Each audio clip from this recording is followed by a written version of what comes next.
नमस्कार दोस्तों, भक्ति सागर चैनल के इस नए वीडियो में आपका स्वागत है। आज हम बात करेंगे नवरात्र के तीसरे दिन की। नवरात्र के तीसरे दिन मां चंद्रघंटा की पूजा की जाती है। नवरात्र का पर्व पूरे देश में बड़ी श्रद्धा और उत्साह से मनाया जाता है। इन 9 दिनों में से माता पार्वती के 9 रूपों की पूजा की जाती है। शास्त्रों के अनुसार नवरात्रि माता भगवती की आराधना, संकल्प, साधना और सिद्धि का दिव्य समय है। इन 9 दिनों में माता के जिन 9 रूपों की पूजा की जाती है, उनके प्रत्येक रूप की पूजा करने से अलग अलग प्रकार के मनोरथ पूर्ण होते हैं।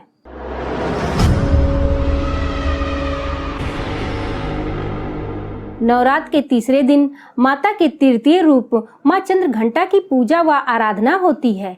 यह मां दुर्गा का लोकप्रिय अवतार है। मां के इसी रूप की पूजा वैष्णो देवी में की जाती है। शास्त्रों के अनुसार मां चंद्रघंटा को सनातन धर्म में बहुत अधिक महत्व प्राप्त है। इनकी साधना करने से साधक के मन को असीम शांति प्राप्त होती है। ऐसा माना भी जाता है कि इनकी साधना से साधक का मन मणिपुर चक्र में प्रविष्ट होता है।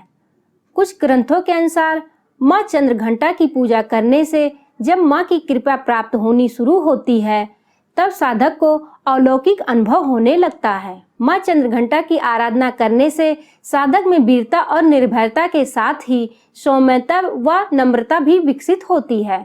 उनके इस रूप में उनके मस्तक पर अर्धचंद्र हैं, इसलिए देवी को चंद्रघंटा कहा गया है। इनका शरीर सोने के समान चमकीला है। वह अपने इस रूप में बैठकर देवताओं और संतों को संतोष प्रदान करती हैं। मां चंद्रघंटा अपने प्रिय वाहन सिंह पर बैठकर अपनी 10 भुजाओं में खड्ग, तलवार, ढाल, गदा, पाश, त्रिशूल, चक्र, धनुष, तीरों से भरे तरकस लिए मंद मंद मुस्कुराती हैं। इनकी पूजा अर्चना करने से सारे पाप नष्ट हो जाते हैं और साधक निर्भय हो जाता है। माता के इस रूप की बड़ी ही रोचक कथा पुराणों में मिलती है।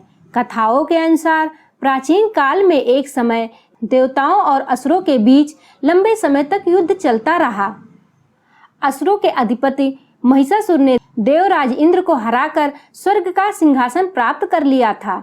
इससे सभी देवगण बहुत परेशान रहते थे। देवताओं ने त्रिदेवों ब्रह्मा, विष्णु और महेश को सारी बात कह सुनाई। यह भी बताया कि स्वर्ग पर असुरों का अधिकार हो जाने से पृथ्वी पर भी उनका अत्याचार बहुत तेजी से बढ़ रहा है। इंद्र ने यह भी बताया कि असुरों ने स्वयं इंद्र और सूर्य चंद्र सहित अन्य देवताओं के अधिकार भी छीन लिए हैं और बहुत से देवों को बंधक भी बनाकर रखा है।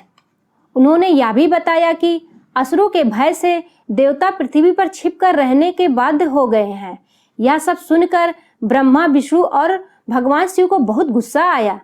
तीनों देव इससे पहले इतना क्रोधित कभी नहीं हुए थे। क्रोध के कारण उनके मुख से ऊर्जा उत्पन्न हुई और देवताओं के शरीर से निकली ऊर्जा से जाकर मिल गई। यह ऊर्जा 10 दिशाओं में व्याप्त होने लगी।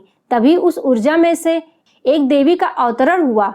भगवान शिव ने उनको अपना त्रिशूल और भगवान विष्णु ने अपना चक्र प्रदान किया। इस प्रकार से अन्य देवी देवताओं ने भी माता को अपने अस्त्र शस्त्र दिए। इंद्र ने अपना वज्र और एक घंटा दिया। सूर्य ने अपना तेज और तलवार भी दी। साथ ही वाहन के रूप में एक शेर दिया। उसी समय से उनका नाम देवी चंद्रघंटा पड़ा। इसके बाद देवी ने रणभूमि में असुरों को ललकारा। उनका विशालकाय रूप देखकर महिषासुर समझ गया कि अब उसका काल आ गया है। उसने अपनी पूरी सेना को देवी पर एक साथ हमला करने को कह दिया। अन्य बलशाली दैत्य भी युद्ध में कूद पड़े, लेकिन देवी की शक्ति के आगे कोई टिक ना सका। भीषण रक्तपात हुआ और अंत में महिषासुर देवी के हाथों मारा गया। इस युद्ध में देवी ने कई बड़े राक्षसों का संहार कर दिया। इस तरह से माता ने अपने विकराल रूप धारण करके असुरों का आतंक समाप्त किया और देवताओं को मुक्ति दिलाई। आइए अब जानते हैं देवी के तीसरे रूप की सामान्य पूजा विधि। प्रातः काल उठकर स्नान आदि से निर्वृत्त होकर स्वच्छ वस्त्र पहन ले। कलश में गंगा जल ले लें। साथ ही कलश में दुर्वा, सुपारी, सिक्का, चावल व बेल पत्र डालें। माँ को पीले पुष्प बहुत पसंद हैं, अतः उन्हें पीले फूल चढ़ाएं। पंचामृत, अनार, गुड़ का भोग लगाएं। यथासंभव दक्षिणा भी रख दें और स्क्रीन पर दिए गए मंत्र का यथासंभव जाप करें। माँ के इस रूप की पूजा करने से सभी प्रकार के ग्रह कलेश समाप्त हो जाते हैं। व्यापार में चली आ रही परेशानी भी दूर होती हैं।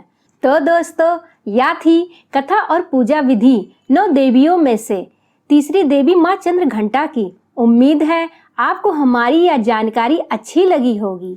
इस वीडियो को लाइक कीजिए, अपने परिवार व मित्रों के साथ शेयर कीजिए और चैनल को सब्सक्राइब करना मत भूलिएगा। नमस्कार।